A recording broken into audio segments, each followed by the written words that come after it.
శ్రీమద్భగవద్గీత. జై శ్రీకృష్ణ. ఓం కృష్ణం వందే జగద్గురుం.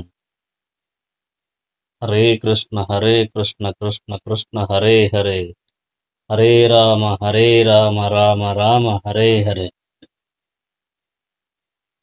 శ్రీకృష్ణుడు అర్జునుడితో ఇలా అంటాడు: ప్రియమైన దానిని పొందినప్పుడు ఉప్పొంగక, అప్రియమైన దానిని పొందినప్పుడు కలతనందని వాడు స్థిరబుద్ధిని కలిగినవాడును, మోహితుడు కానివాడును, భగవద్గీత జ్ఞానమును పూర్తిగా నెరింగినవాడును అగు మానవుడు పరబ్రహ్మమునందు స్థితిని కలిగి ఉన్నట్టి వాడే యగును అని శ్రీకృష్ణుడు అర్జునుడితో పలికెను. శ్రీకృష్ణుడు ఇలా అంటాడు: అట్టి ముక్త పురుషుడు బాహేంద్రియ ఆనందమునకు ఆకర్షింపబడక అంతరమైన ఆత్మయందే సౌఖ్యము ననుభవించుచు సదా ధ్యానమగ్నుడైయుండును. ఆ విధముగా ఆత్మదర్శి అయిన వ్యక్తి పరబ్రహ్మమును ధ్యానించు కారణమున అపారమైన సుఖము ననుభవించును అని శ్రీకృష్ణుడు అర్జునుడితో పలికెను. బుద్ధిమంతుడు ఇంద్రియ సంపర్కముచే కలుగు దుఃఖ కారణములైన భోగములందు పాల్గొనడు. ఓ కౌంతేయ, అట్టి సుఖములు అద్యంతములను కలిగి యుండును. అందుచేత వివేకవంతుడు కాని యందు ప్రీతి నొందడు.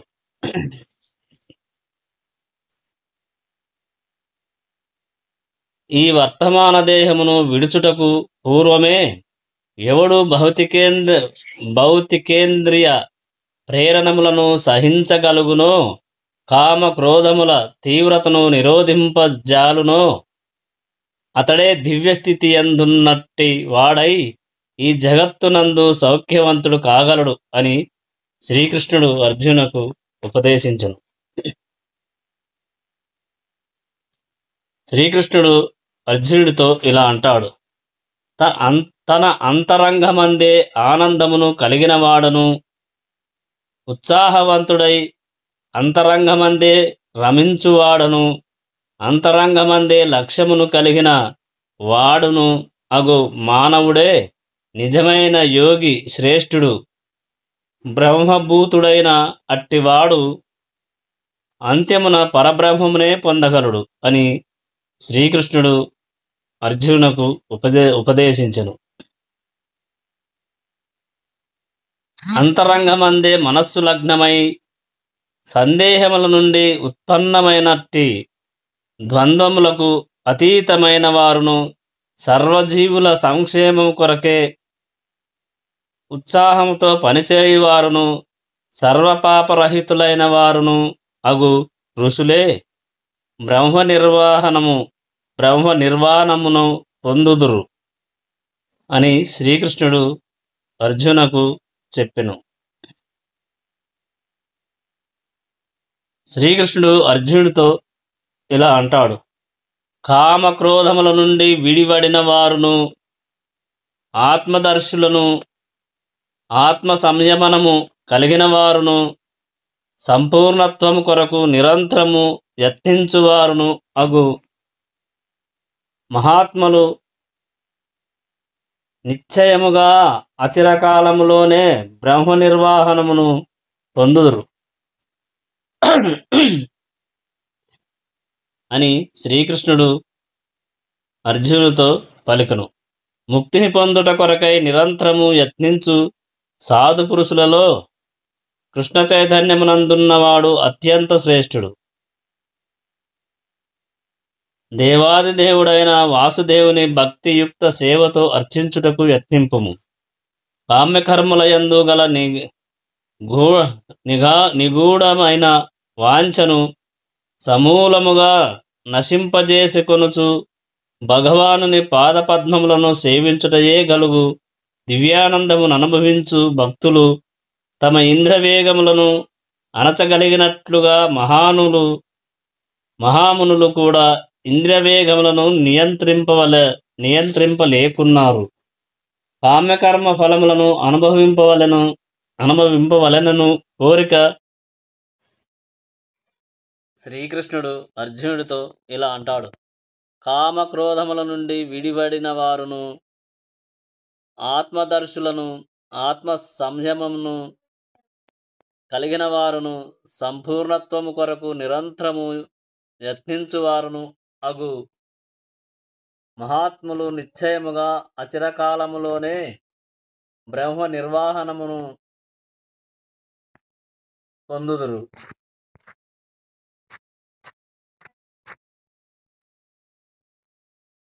బాహేంద్రియార్థములన్నింటినీ త్యజించి దృష్టిని కనుబొమ్మల నడుమ కేంద్రీకరించి ప్రాణ పాన వాయువులను నాసికారంధ్రములను యందే సమములుగా నిలిపి తద్వారా మనస్సును, బుద్ధిని, ఇంద్రియములను నియంత్రించుచు మోక్షమును వాంఛించు ముని కోరిక, భయము,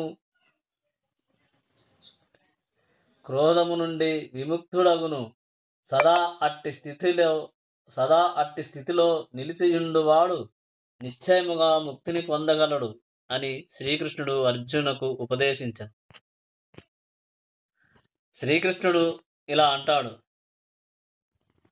నా సంపూర్ణ చైతన్యం నందున్నవాడు నన్ను సర్వయజ్ఞములకు,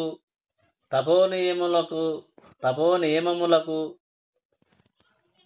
చరమభోక్తగను, సర్వలోకములకు మరియు దేవతలకు పరమేశ్వరునిగను, సకల జీవులకు లాభమును గూర్చువానిగను మరియు శ్రేయోభిలాషిగను తెలుసుకొని భౌతిక దుఃఖముల నుండి విడివడి పరమశాంతి పొందును అని శ్రీకృష్ణుడు అర్జునునకు ఉపదేశించను. శ్రీకృష్ణ భగవానుడు ఇట్లు పలికెను: తాను చేసిన కర్మఫలములయందు ఆసక్తిని కలిగియుండక చేయవలసిన కార్యములను చేయువాడే నిజమైన సన్యాసి కాగలడు. అతడే నిజమైన యోగి. అంతేగాని కేవలము అగ్నిని రగిలింపక మరియు కర్మలను ఆచరింపక ఉండేడివాడు యోగి కాజాలడు. ఏది సన్యాసమని పిలువబడునో దానిని యోగముతో సమానమనియు దేవాది దేవునితో సంయోగము నీవు తెలుసుకొనుము. ఓ పాండుకుమారా, ఇంద్రియ తృప్తి వాంఛను విడువడినదే ఎవ్వడును యోగి కాజాలడు అని శ్రీకృష్ణుడు అర్జునునకు తెలిపెను. శ్రీకృష్ణుడు ఇలా అంటాడు: అష్టాంగ యోగ పద్ధతి యందు ఆరంభ స్థితిలో ఉన్న యోగికి కర్మము సాధనముగా చెప్పబడుతున్నది. యోగమునందు సిద్ధిని పొందిన వానికి సర్వభౌతిక కర్మల విరమణ సాధనముగా చెప్పబడినది. భౌతికములైన కోరికలనన్నింటినీ విడిచి ఇంద్రియ తృప్తి కొరకు వర్తించుట గాని, కామ్యకర్మలయందు నియుక్తుడగుట గాని చేయని మానవుడు రూఢుడని చెప్పబడును. మానవుడు తన మనస్సు యొక్క సహాయముచే తనను తాను ఉద్ధరించుకొనవలెననే గాని అధోగతి పాలు చేసుకొనరాదు. బద్ధజీవునికి మనస్సు అనునది మిత్రుడను, అలాగుననే శత్రువును అయ్యున్నది. శ్రీకృష్ణుడు ఇలా అంటాడు: మనస్సును జయించిన వానికి మనస్సే ఉత్తమ మిత్రుడు. కానీ అట్లు చేయలేని వానికి అతని మనస్సే గొప్ప శత్రువుగా వర్తించును. మనస్సును జయించిన నాడు శాంతిని పొందియుండుటచే పరమాత్మను చేరినట్టి వాడే యగును. అట్టి వానికి సుఖదుఖములు, శీతోష్ణములు, మానాపమానములు అన్నీయును సమానములే అయ్యున్నవి. మానవుడు తాను పొందినటువంటి జ్ఞాన విజ్ఞానములచే సంపూర్ణముగా సంతృప్తి చెందినప్పుడు ఆత్మానుభూతినందు స్థిరత్వమును పొందినట్టివాడై యోగి అనబడును. అట్టి వ్యక్తి ఆధ్యాత్మిక స్థితియందు నెలకొని ఆత్మనిగ్రహమును కలిగియుండును. అతడు ప్రతి వస్తువును లకరాళ్ళనైనను రాళ్ళనైనను లేదా బంగారమునైనను సమానముగా గాంచును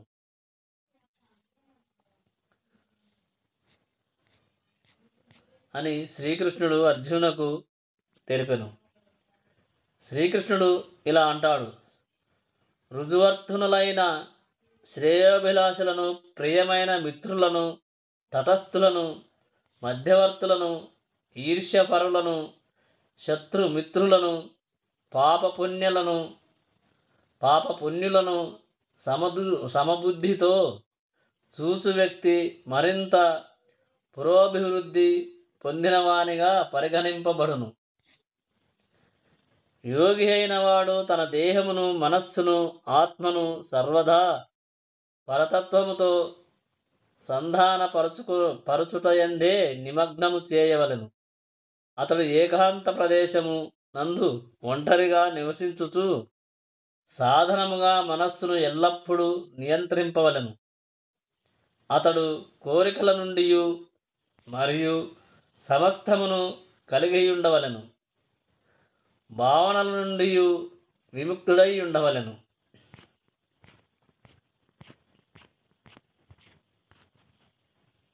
శ్రీకృష్ణుడు ఇలా అంటాడు: యోగాభ్యాసము కొరకు యోగి ఏకాంత స్థలమున ఏగి నేలపై కుశగ్రాసమును పరచి దానిని లేడి చర్మము మరియు మృదువైన వస్త్రముతో కప్పవలెను. అట్టి ఆసనము అతి ఎత్తుగాను లేదా అతి క్రిందుగాను ఉండక పవిత్రమైన ప్రదేశమునందు ఏర్పరచుకొనవలెను.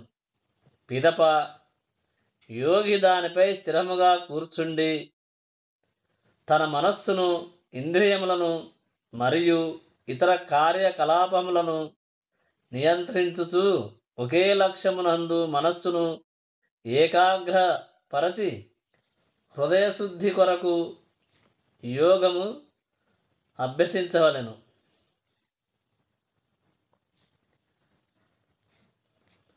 అని శ్రీకృష్ణుడు అర్జునునకు తెలిపెను.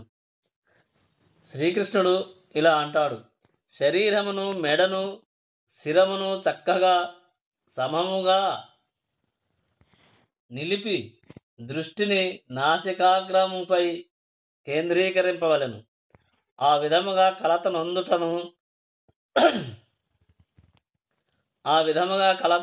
నొందనటు వంటి నియమిత మనస్సుతో భయమును వీడి బ్రహ్మచర్యమును పాటించుచు యోగి అయిన వాడు నన్నే హృదయమునందు ధ్యానించుచు నన్నే జీవిత పరమ లక్ష్యముగా చేసుకొనవలెను. చతుర్భుజుడైన విష్ణు రూపము గల పరమాత్మగా ప్రతి జీవి హృదయమునందు నెలకొనియున్నట్టి శ్రీకృష్ణుని తెలుసుకొనుటయే మానవ జన్మ యొక్క ప్రధాన లక్ష్యమై యున్నగలది. సర్వాంతర్యామి అయిన విష్ణు రూపమును శోధించి దర్శించుట కొరకై యోగ విధానము అభ్యసింపబడవలెను. కానీ మరి ఏ ఇతర ప్రయోజనము కొరకు జీవులందరి హృదయమునందు నెలకొనినట్టి సర్వాంతర్యామి అయిన ఆ విష్ణు రూపము శ్రీకృష్ణుని సంపూర్ణాంశయే అట్టి విష్ణుమూర్తి సాక్షాత్కారము లేదా అనుభవమనున్నది ఉద్దేశము కానప్పుడు మానవుడు ఆచరించు యోగాభ్యాసము కేవలము బూటకమై కాలమును వృధా చేయునదే కాగలదు. జీవితపు పరమలక్ష్యము శ్రీకృష్ణ భగవానుడే. హృదయస్థుడైన విష్ణుమూర్తి అనుభూతియే యోగాభ్యాసమునకు లక్ష్యము. ఈ హృదయమునందు నెలకొనినట్టి విష్ణుమూర్తి సాక్షాత్కారమునకు మానవుడు సంపూర్ణముగా మైథున భోగ జీవితము నుండి విడివడవలెను. కనుకనే అతడు గృహమును వీడి ఏకాంత ప్రదేశమున ఒంటరిగా నివసింపవలెను. గృహమునకు కానీ మరి ఒక చోట కానీ మైథున సుఖమును అనుభవిస్తూ యోగ తరగతుల యందు పాల్గొనుట ద్వారా ఎవ్వరును యోగులు కాజాలరు. ఎవరైనను మనస్సును మరియు అన్ని రకాల ఇంద్రియ తృప్తి కార్యములను వీటిలో ప్రధానముగా మైథున భోగ త్యాగమును అభ్యసింపవలెను.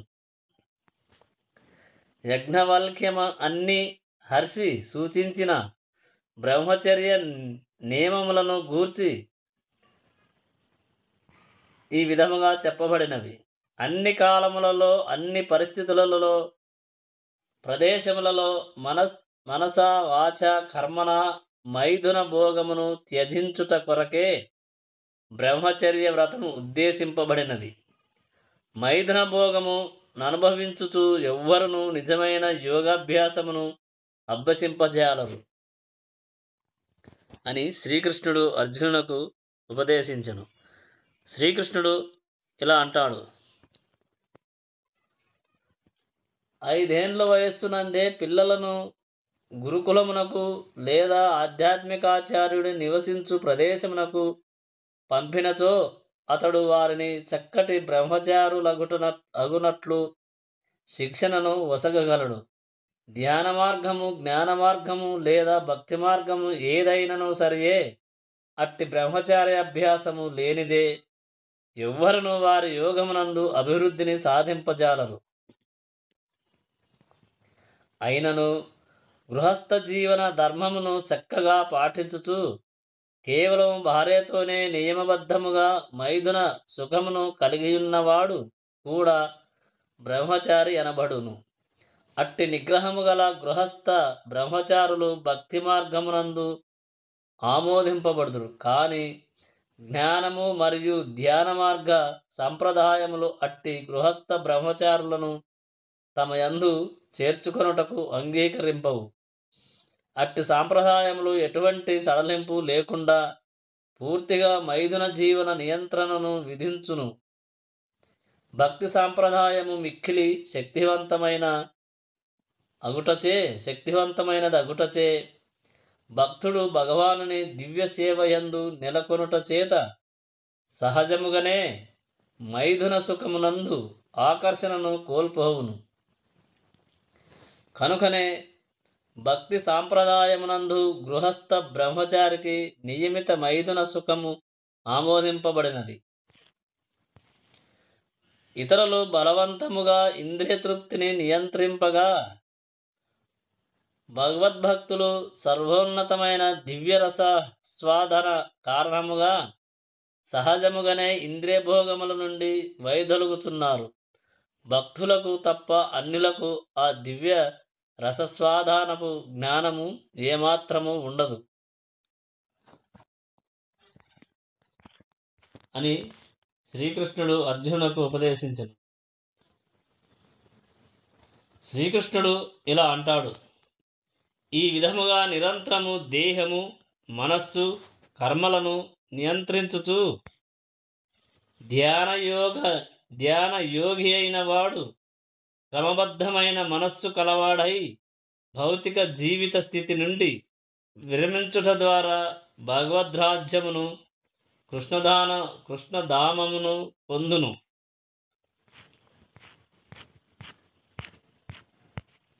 ఓ అర్జున, అతిగా భుజించువానికి లేదా అతి తక్కువ భుజించువానికి, అతిగా నిద్రించువానికి లేదా తగినంత నిద్రలేని వానికి యోగి అగుటకు అవకాశం లేదు అని శ్రీకృష్ణుడు అర్జునుడితో పలికెను. నియమితులైన ఆహారము, నిద్ర, మనశ్శాంతి, కర్మములు గలవాడు యోగాభ్యాసము ద్వారా భౌతిక క్లేశములను శమింప చేసుకొనగలడు.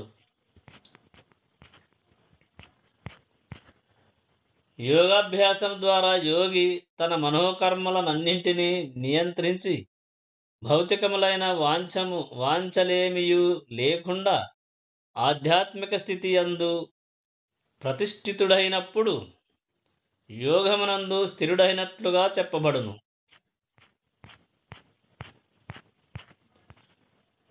గాలి లేని చోటనున్న దీపము కదలకుండా నిశ్చలముగా నుండునట్లుగా నిగ్రహింపబడిన మనస్సు గల యోగి తన పరతత్వ ధ్యానమును సదా స్థిరుడై యుండునని శ్రీకృష్ణుడు అర్జునునకు తెలిపెను.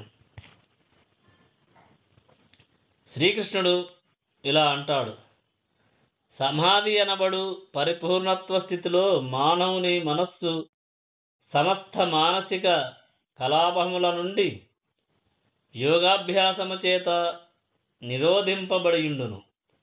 శుద్ధమైన మనస్సుతో ఆత్మను వీక్షింపగలుగుట మరియు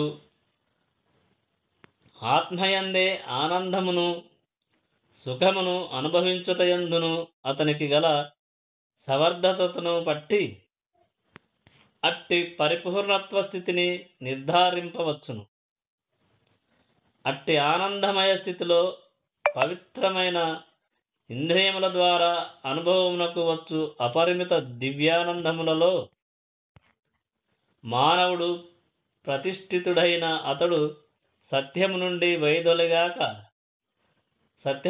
వైదొలగాక దానికి మించిన మరొక అధిక లాభము లేదని భావించును. అట్టి స్థితిలో నిలిచినవాడు గొప్ప కష్టమునందనైనను చలింపడు.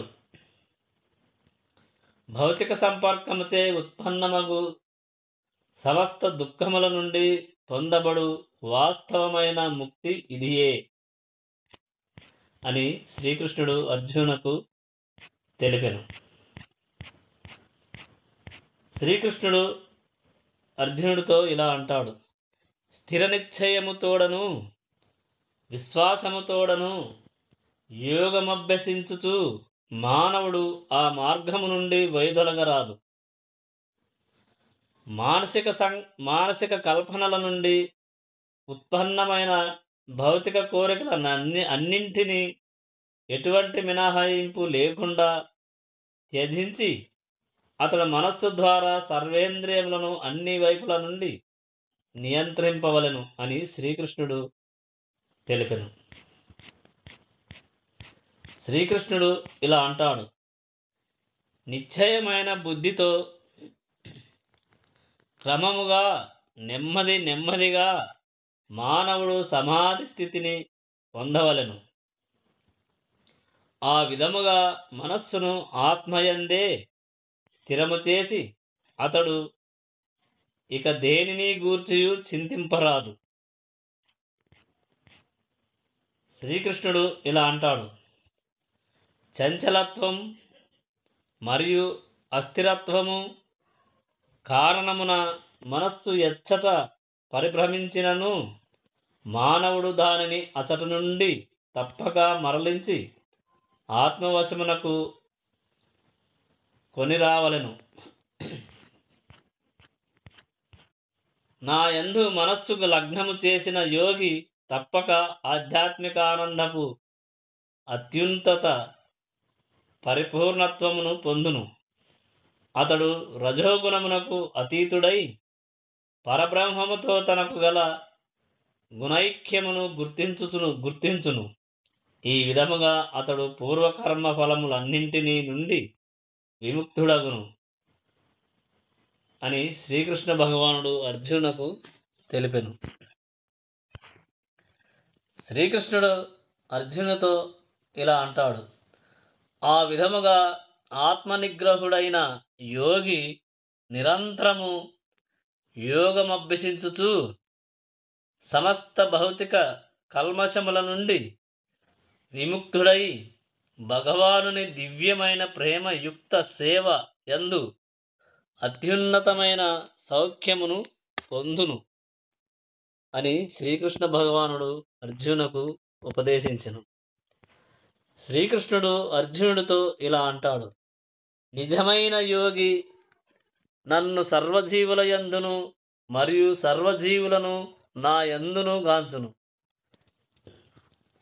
నిజమునకు ఆత్మదర్శి అయిన అట్టి వ్యక్తి దేవాది దేవుడనైన నన్నే సర్వత్రా గాంచును అని శ్రీకృష్ణుడు అర్జునుడితో అంటాడు.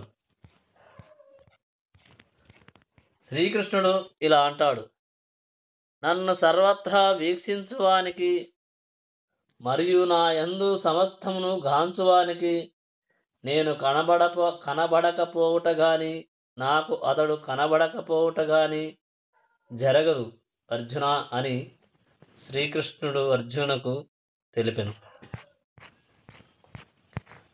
శ్రీకృష్ణుడు ఇలా అంటాడు, నేనును మరియు హృదయస్థుడైన పరమాత్మయు ఒక్కడేనని ఎరిగి పరమాత్మ భజనయందు నియుక్తుడైన యోగి అన్ని పరిస్థితుల యందును నాయందే సదా నిలిచియుండును. పరమాత్మ ధ్యానమును అభ్యసించి యోగి తన యందు శ్రీకృష్ణుని స్వరూపాంశను శంఖమును చక్రమును గదను పద్మమును దాల్చిన చతుర్భుజ విష్ణువుగా హృదయమునందు వీక్షించును. యోగి అయిన వాడు విష్ణువు శ్రీకృష్ణునకు భిన్నుడు కాడని ఎరుగవలెను. వాస్తవమునకు శ్రీకృష్ణుడే అట్టి పరమాత్మ రూపమున అందరి హృదయములందును నిలిచియుండును. అంతేకాకుండా అసంఖ్యాక జీవరాశుల హృదయములలో నెలకొనియున్న అసంఖ్యాక పరమాత్మల నడుమను ఎట్టి భేదము లేదు. అట్లే శ్రీకృష్ణ భగవానుని దివ్యమైన భక్తియుక్త సేవయందు నిరంతరము నెలకొనియున్న కృష్ణ చైతన్యవంతునికి మరియు పరమాత్మ ధ్యానమునందు నిమగ్నమైన పరిపూర్ణ యోగికి ఎట్టి భేదము లేదు. కృష్ణ చైతన్యవంతుడైన యోగి భౌతిక జీవన స్థితిలో వివిధ కర్మలయందు నెలకొనినను సదా శ్రీకృష్ణుని స్మరించుచుండును అని శ్రీకృష్ణుడు తెలిపెను. శ్రీకృష్ణుడు అర్జునుడితో ఇలా అంటాడు, ఓ అర్జున, ఎవడు తన ఆత్మతో పోల్చుకొని సమస్త జీవులను వాటి సుఖ దుఃఖములందు సమముగా గాంచునో అతడే ఉత్తమ యోగి అనబడును. అర్జునుడు ఇట్లు పలికెను, ఓ మధుసూదన, మనస్సు చంచలమును మరియు అస్థిరమును అయ్యున్నందున నీవు సంగ్రాహముగా తెలిపినటువంటి యోగ పద్ధతి ఆచరణకు అసాధ్యమైనదిగను మరియు అశక్యమగును నాకు తోచుచున్నది అని అర్జునుడు శ్రీకృష్ణుడితో పలికను.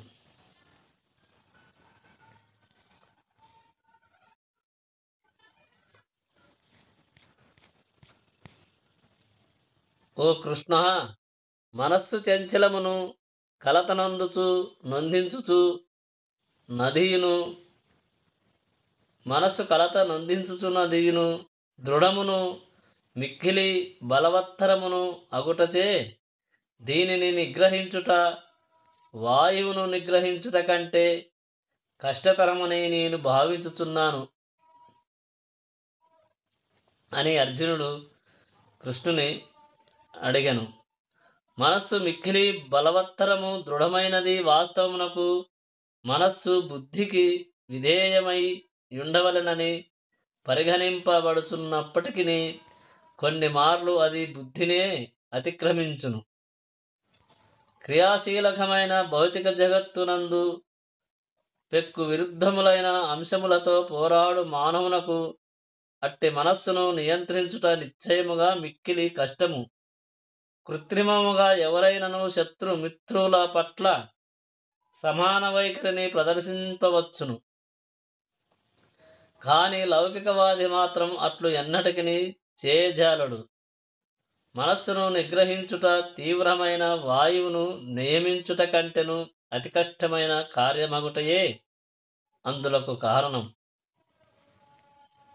భౌతిక దేహము రథమునందు జీవుడు ప్రయాణికుడు, బుద్ధి రథచోదకుడు. మనస్సు రథమును నడుపునట్టి సాధనము, ఇంద్రియములు గుర్రములు. ఈ విధముగా జీవుడు మనస్సు మరియు ఇంద్రియముల సహచర్యమున భోక్తయగుచున్నాడని గొప్ప పండితులైన మునులచే అవగాహన చేసుకొనబడినది. వాస్తవమునకు బుద్ధి మనస్సును నిర్దేశింపవలెను. కానీ బలమైనదియు మరియు దృఢమైనదియు అగు మనస్సు అనునది తీవ్రమైన అంటువ్యాధి ఔషధము యొక్క శక్తిని కూడా అధిగమించునట్లు తరచుగా అది మానవుని బుద్ధిని కూడా అధిగమించుచుండును. అట్టి బలమైన మనస్సును యోగ పద్ధతిచే నిగ్రహింపవలసి ఉన్నది. అయినను అట్టి అభ్యాసము అర్జునుని వంటి వానికి కూడా ఆచరణమైనదిగా లేదు. అట్లయినచో నేటి ఆధునిక మానవుని గూర్చి చెప్పవలసిన అవసరమేమున్నది? ఇక్కడ వాడబడిన వాయువు ఉదాహరణము అత్యంత సమంజసమైనది. ఎందుకనగా ఎవరును వీచుచున్న వాయువును బంధింపజాలరు, కానీ దానికంటెను చంచలమైన మనస్సును నియంత్రించుట మరింత కష్టము. అట్టి మనస్సును నియంత్రించుటకు కృష్ణ చైతన్య మహాప్రభు నిర్దేశించిన భవతారకమైన హరే కృష్ణ మహామంత్రమును పఠించవలెను. హరే కృష్ణ కృష్ణ కృష్ణ హరే హరే, హరే రామ రామ రామ హరే హరే అను ఈ మంత్రమును ఎల్లప్పుడూ పాటించవలెను. శ్రీకృష్ణ భగవానుడు ఇట్లు పలికెను: మహాబాహువులు గల ఓ కుంతీపుత్ర, చంచలమైన మనస్సును నిగ్రహించుట నిస్సందేహముగా మిక్కిలి కష్టమైనను దానిని తగిన అభ్యాసము మరియు వైరాగ్యములచే సాధింపవచ్చును. నిగ్రహింపబడిన మనస్సు గలవానికి ఆత్మానుభూతి అతి కష్టకార్యము.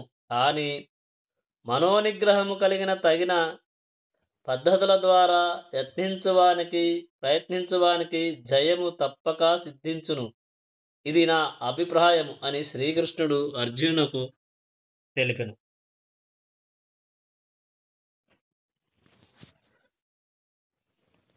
జై శ్రీకృష్ణ. హరే కృష్ణ కృష్ణ కృష్ణ హరే హరే, హరే రామ రామ రామ హరే రామ.